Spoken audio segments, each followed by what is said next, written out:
Guitar Summit 2025. Hi, Steve. How are you? Very well. Good. Very happy to be here at the Marshall booth. Excellent to see you. Your first time at Guitar Summit. It is. I've been to Guitar Summit before myself, Yep. but it's great to be here as a brand. Yeah. It's the start of the show, so we don't know how it's going so far. So I'm going to ask you the question, and you can give me two answers, and we'll edit. And how's it going? Great. Okay. Right, Marshall, rock and roll, loud guitars, loud bass, loud keyboards sometimes. Yeah, back in the day. You've got a new series for 2025. Yeah, the Modified series, which is right behind us. Yeah. Why is it called the Modified series? Because we've taken some existing Marshalls, some quite iconic Marshalls, and modified them. Genius. I mean, whoever's doing the marketing for Marshall right now is blowing it out of the water. Right. So what would this have been before it was a modified series? Okay, so this particular one is a 1959, which is known as the 100-watt Plexi, non-master volume. So with these amps, think of any classic rock album. It was probably one of these from the 60s, sort of early 70s. But loudest thing on the planet, you had to turn them all the way up to get any kind of gain out of them whatsoever. So again, that's what we mean when we say a non-master volume style amp. You've just got a volume control. It's clean until you start cranking it to deafening volumes. Yeah. So yeah. And we've got 3 switches here. Yep. What do they do? So we have a bright cap switch.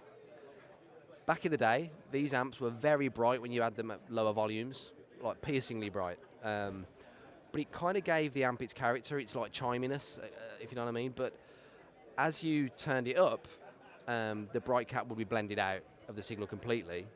But if you did want to run it at lower volumes or less gain, let's say, the bright cap was a bit bright for some people, so they'd snip it out of the circuit. So this just allows you to remove the bright cap completely if you want cleaner kind of sounds. Great. Then you've got a clip switch, which is basically adding gain, extra overdrive. So you get more drive at lower volumes? Yeah. And that's an on and off for it. And once that's engaged, you can have either 1 or 2 selected on here, which gives you 2 gain types, if that makes sense. So that's very common in the later Marshall models where you had, like, I remember having a valve estate and an AVT. They had gain 1 and gain 2. Yeah. 2 slightly different flavors of the Marshall gain. Yeah, very much so. But this is kind of same idea, but it's different the way it's done on this particular amplifier. But one is like a diode, right, which is kind of traditional, kind of like an overdrive pedal. And 2 is transistor, and it's actually probably the most saturated on that setting. Okay. But they both react and respond differently to your playing. So you just choose which one you like, really. It's kind of a set and forget kind of control.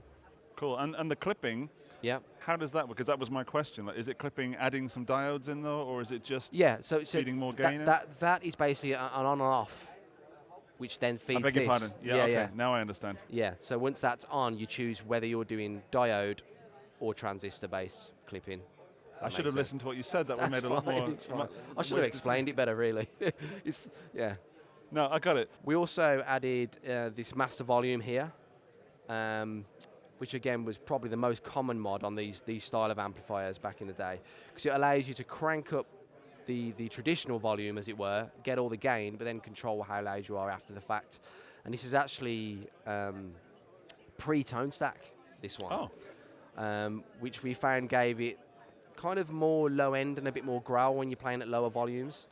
So yeah, it just makes it way more controllable. So you can actually play this head just with what's really quietly if you want to.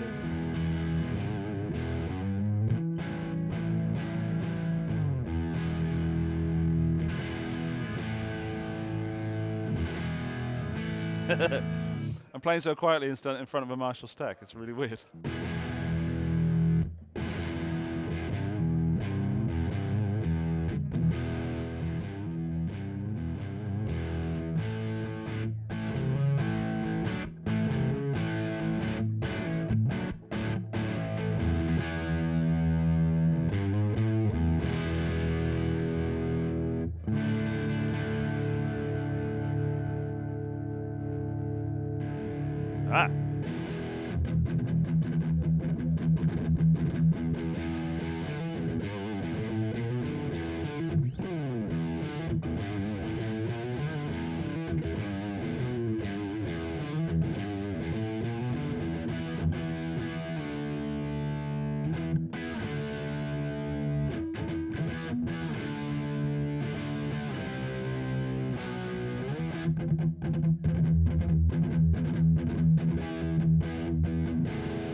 So Steve, that's the 59 Plexi Yep. Classic. Now, the Plexi was modded into something else, but then you've modded it again, right?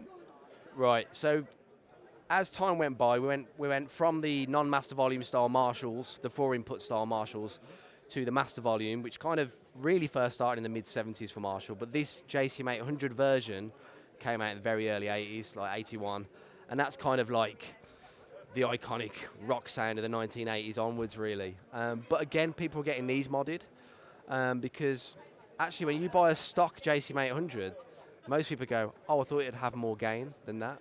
Because it's not actually that distorted, especially by today's standards. So we kind of did the most typical modifications that people were getting done to these amps to this modified version. Right, so a lot of people would put like a big or small green pedal in front of it and see what that did. Yeah. So you've kind of done that. Essentially, yeah. It's not quite that, but yeah, it's the same idea. Okay. Yeah, yeah. So these are the mods on the JCM800 Modified series. Yes, What yeah. have we got? So this one's a little easier to explain, actually. You've basically got a overdrive switch in the middle. A little bit different to the other model, where it's a three-way switch on this one. So you've basically got bypass position, which is regular JCM800, or overdrive 1, overdrive 2. And essentially, it's just giving you a little bit more gain on overdrive 1 and quite a bit more gain on overdrive 2. So you just set your preference with that. And how's it doing that? It's kind of, it's clipping diode based again. That's the idea. But again, it's had to be a different design to this version because the circuits are completely different. So. Right. Yeah, and then you've got a tight switch because when you add more gain, it can kind of get a bit more flubby and loose on the low end. So, especially if you're detuning or whatever, it makes it way more usable. And then a mid shift, which basically, even though it's labelled mid shift, the best way to think about it is it gives you more of a point, gives you a slight mid boost. So, yeah.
Question for me is, which one's your favorite? Oh. Or is it like asking about the kids? Is it? Yeah, you can't really choose. I think the one that excites me a little bit more is the 59, because like I say, to a lot of people it's kind of the holy grail amp, but it's unusable when it's a stock one, unless you're playing big stages or using attenuators. But I kind of like the fact that you can just rock up with this, add extra gain, and turn the thing way down and still get those classic tones. That's quite appealing to me. Good. I have the JTM, the studio ones, the JTM Nice. Studio, Yep. and it is one of my favorite amps ever. Yep. It just does everything I need in from a YouTube point of view. Like if I need a Marshall clean or a Plexi dirty, it does it so well. Yeah. But I'm so excited to plug into this because, again, it's the romantic part of it, isn't it? Absolutely. However, there is a lot of love for this for me as well, but I connect more with that.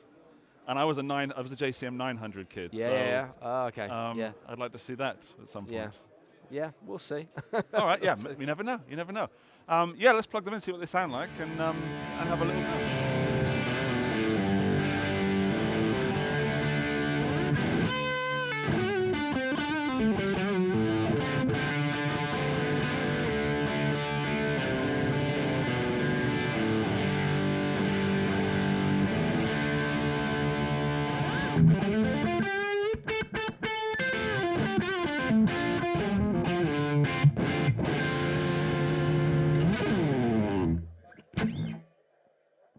Right, Steve. It's an amazing feeling to play through a Marshall stack. I don't need to tell you that. No. It's one of the sort of gateways into rock and basic guitar playing. Everybody wants to plug into a Marshall stack at some point, I think. Yes. And although we were going through headphones, because it's a silent show here at Guitar Summit, it is a special feeling. And I really enjoyed it. Good. I'm happy to. I'm happy to hear that. Of course, I would love to hear it actually blasting through a cab. It's a different thing when you That's move a in the air. fake. That's not real. That is that one. Sorry, Steve. I'm not cutting that out either. That's fine. Good. It feels special when I plug in, and not that one, of course, but I want to plug into a real cab at some point and hear what they sound like. The differences between the different OD channels are night and day on here. Yeah. On here, I couldn't grasp so much. It was like more and more. Yeah, I think you kind of feel it more than you hear it, if that makes sense. It's Yeah. kind of more compressy, a bit smoother Yeah. to play, that kind of thing. So, yeah. It was when I stopped playing that I heard it on that, like the reaction of the guitar when I was not hitting it with my ham fists. Yeah, I mean, to be honest, a lot of these amps, like old school Marshalls, they can be really unforgiving. Let's be honest. Like, and if you're having a bad day on the guitar, or you're having to play guitar at a trade show, like, it can be a bit ropey. But I think, to your point with like Overdrive 2, if you like that little bit of smoother feeling under the fingers, a little bit more of a not to hide behind, because it's still a really open sound, but something that just makes you feel more comfortable when you're playing. Right. You might prefer that setting. Oh, I'm glad it's there rather than not having it. Exactly. Yeah. But I didn't feel. I felt such a big jump on this, and on this one, it was a feel. It was a on this one it's kind of more subtle. It's two different voices, let's Yes. say, or two different styles of Overdrive. Whereas that one is kind of the same thing, but more and a little bit more. It's like it's an 800, and then it's more 800, and then it's more again. Yeah. Exactly. But I was surprised at how much I liked it unmodded as well. Oh yeah. People forget good. it's a great sounding amp Still good. anyway. It's like yeah. Well, I think Marshall have a website, right? They do. Cool. Marshall.com. Oh wow, great, well done. Well done for getting that one. There are links to Marshall in the video description and all that kind of stuff. Many more videos, Steve, in the Guitar Summit 2025 playlist as well. Yes. And that's going to be on screen somewhere. Hopefully not on your face or my face. Thank you for watching. Steve, thank you so much for your time. No problem. Absolute See pleasure. you, Andy. Thanks, mate. See you in the next one. Bye-bye.